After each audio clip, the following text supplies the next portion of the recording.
Now joining me, Dennis Kucinich. Dennis Kucinich, longtime congressman from Ohio, mayor of Cleveland in the past, Democratic presidential candidate in 2004 and 2008, and now a candidate for governor of Ohio. Congressman Kucinich, great to have you on the show. Great to be with you, Jen. Glad to join you. All right, so let me ask you about your background, because I know it, but I want to make sure that everybody does. And even as I read through it again, I knew about 80% of it. There's a lot I was surprised to find. I didn't know how many Peace Awards you had. You got the Gandhi Peace Award, the Cranbrook Peace Prize, and the Peace Abbey Award. You fought against wars like the Iraq War, and certainly that I knew, and you were famous for that. But I want to go all the way back in history, actually. Before you got into politics, and you got into politics awfully young, but before you did, I saw that you had these series of jobs. Were you rich like most of the other congressmen, or how'd you grow up? Well, I grew up the oldest of 7, and my parents never owned a home. So we were renters. And by the time I was 17, Cenk, we lived in about 21 different homes, including a couple cars. You know, the poet Langston Hughes wrote, "Life for me ain't been no crystal stair." I understand that. And yet the family stayed together, persevered. One of my strongest memories as a child was sitting in one of our apartments above Martha's Delicatessen at 10712 St. Clair, and listening to my parents count the pennies to pay utility bills. And I could hear pennies dropping on a metal tabletop as the kids would be on a mattress in another room. I could hear them counting the pennies, and they'd be dropping one by one.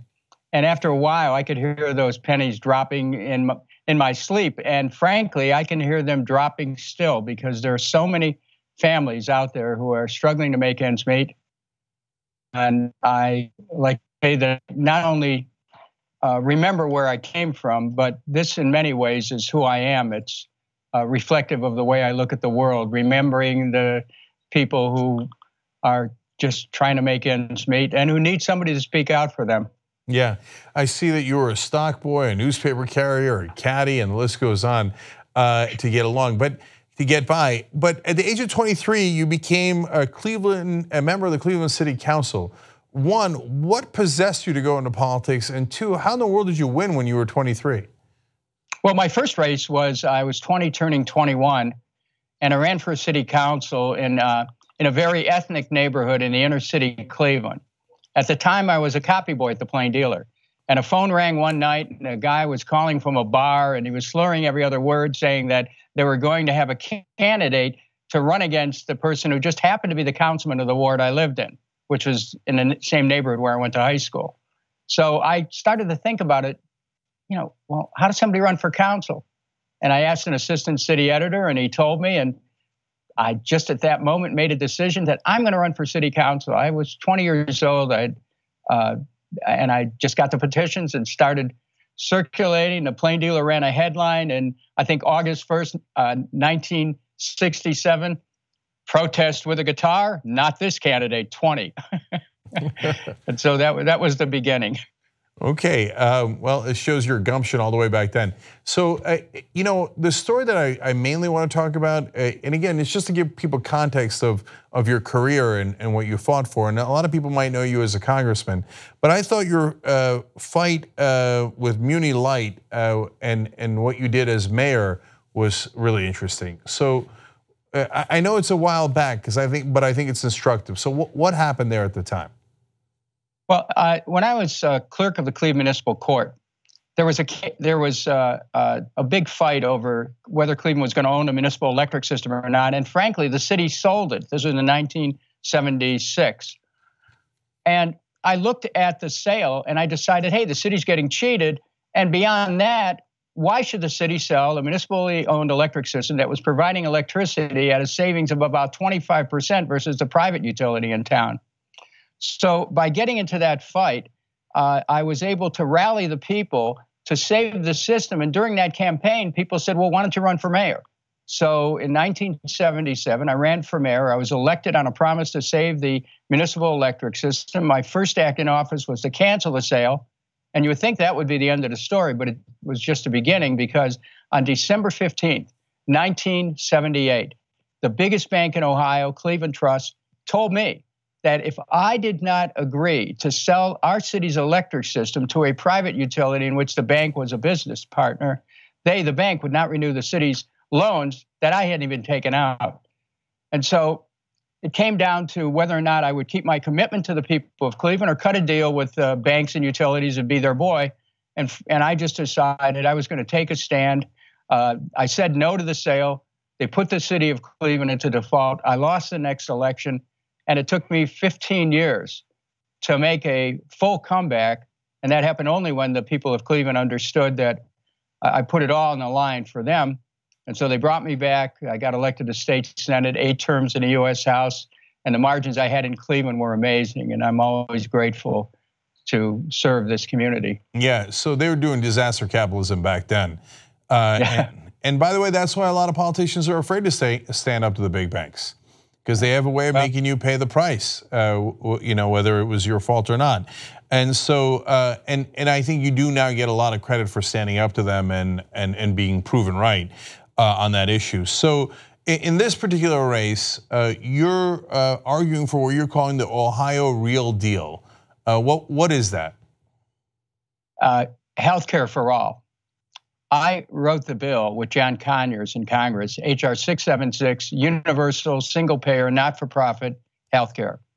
In Ohio, there are people who simply can't afford the insurance company's premiums, the co-pays, the deductibles. People are going broke trying to pay medical bills.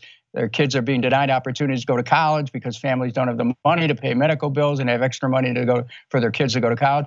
So we, Terry Samples, who's my running mate, and I, are very soon going to roll out an Ohio care plan that would cover everyone with basic health care.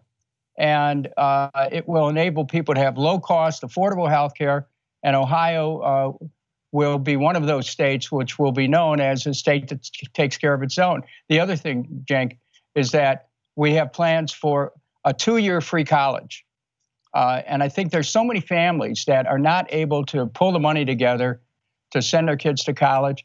At least the first 2 years ought to be free. That would include trade schools, and we would enable our young people to get a start and not have to pay. There's other issues like clean water. Ohio has become a fracking capital. There are wells that are being drilled deep into the ground to bury toxic waste from other states.